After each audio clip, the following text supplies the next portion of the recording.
She stood where the wind moved over broken stone and bent metal. Her ears twitched in the chill air and her tail curled close for warmth. She was called Leela by the few who dared to speak with her. The name was simple and soft, and it helped her feel less alone. She had waited here through dry seasons and wet storms. She had counted days by the faded marks she scratched on a slate wall. She had counted nights by the stars that turned like a slow river above the ruins. This place had once been a way station for small ships. Now it was a field of husks and shadows. Only the memory of a promise kept the glow in her heart years ago. A young human woman named Claire had held her hands and said she would come back. Claire had spoken gently and had placed a cloth band on Lila's wrist. Claire had said that the band was a marker with a soft green light, and that the light meant hope. Then a siren had sounded and the base had shaken, and Claire had been pulled away by duty. Lila had stayed at the corner of the old launch yard and had waited after the smoke cleared. She had waited when the patrol stopped, and when the market van stopped. She had waited when grass pushed up through the concrete like shy fingers. Leela did not blame Claire. She knew that humans carried heavy burdens that could change their path. Still, the promise lived in her and guided her feet. Each day she rose with dawn and checked the horizon where the road met the sky. She visited the broken tower and listened.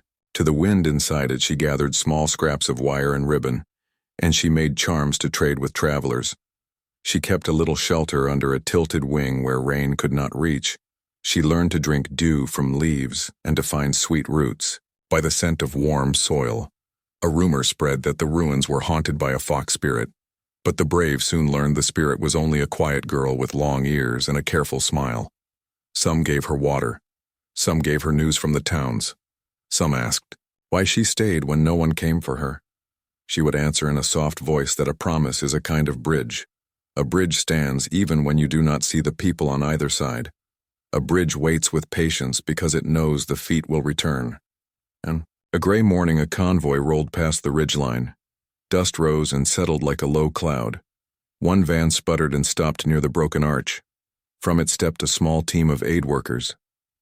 They wore patchy jackets and carried boxes of tools. Leading them was a woman with sun-browned skin and bright eyes named Megan.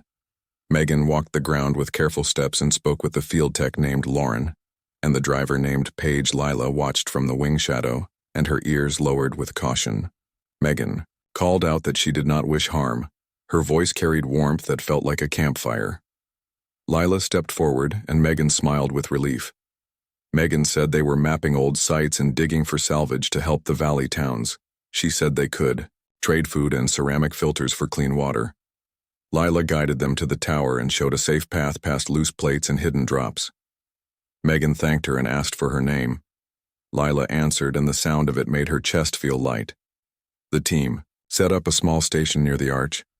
They brewed tea in a metal pot and shared a cup with Lila. The steam smelled like mint and earth. Megan studied the band on Lila's wrist and asked about it. Lila told the story of Claire. She told how Claire had promised to return when the alerts ended. She told how she had waited and how the band light had grown faint at times, then grown bright again. Megan listened in silence, and her eyes softened.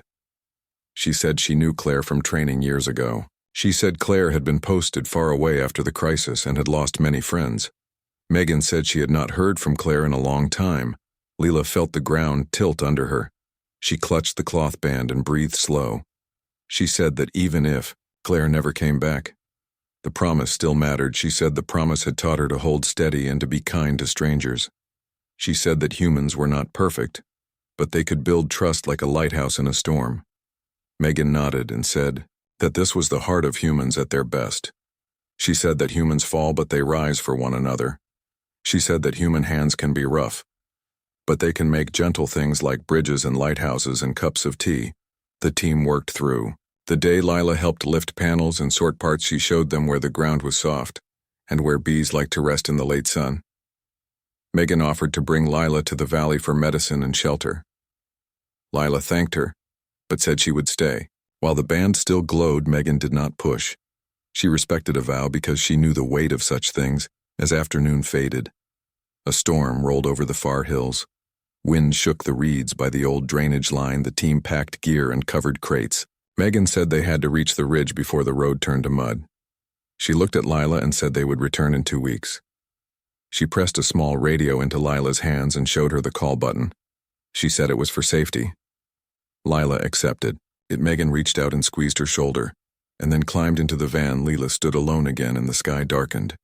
She tucked the radio into her pouch and pulled the wing tarp around her.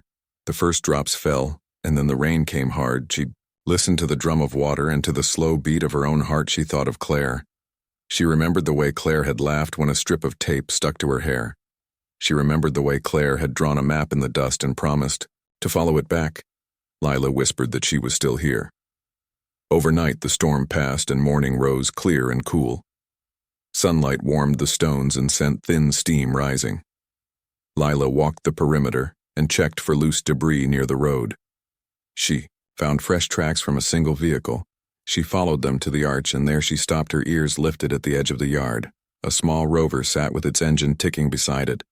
Stood a woman in a dark field coat. She looked older than in Lila's memory, and her hair held a thread of silver, but her eyes were the same. Lila did not run to her. She walked. Her steps were steady and quiet, and the space between them held years of waiting. The woman said hello. Lila, in a voice that shook and steadied again. Lila said hello. Claire, and felt the name pass through her like sunlight. Claire said she had tried to return and had been sent from one duty to the next. She said she had carried guilt like a heavy pack. She said she had followed rumors of a fox girl at the ruins and had driven through the night when she learned the truth. Lila listened, and then she lifted her wrist. She showed the cloth band and the light that still pulsed softly. She said the light had been enough. Claire asked if she could sit. They sat on a low slab where moss had taken root. Claire opened a small case and took out a clean replacement band. She asked if she could give it to Lila. Lila nodded and held out her wrist. The new band warmed against her skin. Its light was steady and bright. Claire said that humans make promises and sometimes fail. She said that the worth of a promise grows when someone keeps faith in it. She said that Lila had carried the best part of human nature when humans could. Not Lila said that humans had given her the path by making the promise in the first place. She said that she chose to walk it because she believed in the good. Inside the words, they stood and walked the yard together. Claire apologized to the empty air and to the broken stones. She apologized to Lila again and again until Lila touched her sleeve. Lila said they could begin from this morning. She said the ruins did not only hold endings, they could also hold new starts. The rover could not carry them both with the crates it held, so they stayed one more day at the site. They cleaned a corner near the wing and made a small meal from provisions. Claire told stories about Megan and Lauren and Paige from training days. Lila told stories about summer bees and winter frost and the way the stars moved like a clock as dusk fell. They lit a small lamp and set it behind a stone so it would not draw watchful eyes. They talked about the valley and about installing new filters for the wells. They talked about mapping safe paths for travelers so no one else would be lost in old rubble. Night came, and with it a quiet peace. Lila felt the weight of long waiting lift from her shoulders. She knew that some promises break and some mend. She also knew that a bridge can stand even when storms rage around it. Humans had taught her that they had taught her to hope and to work and to forgive. In the morning, the rover started with a soft hum. Claire packed the last crate and tied down the tarp. Lila stepped into the seat and looked back at the yard that had been her world. She touched the band and watched its steady light. She felt no need to carve another mark on the wall. She would measure her days differently now by the paths she walked beside a friend, by the wells they repaired, by the small kindness they stitched into the places between strangers. The rover rolled toward the road, and the ruins grew smaller behind them. Lila kept her eyes forward. She carried the past with care, but she did not let it hold her. She breathed in and out, and the new day opened wide, and somewhere above the river of stars kept turning just as steady as a promise kept.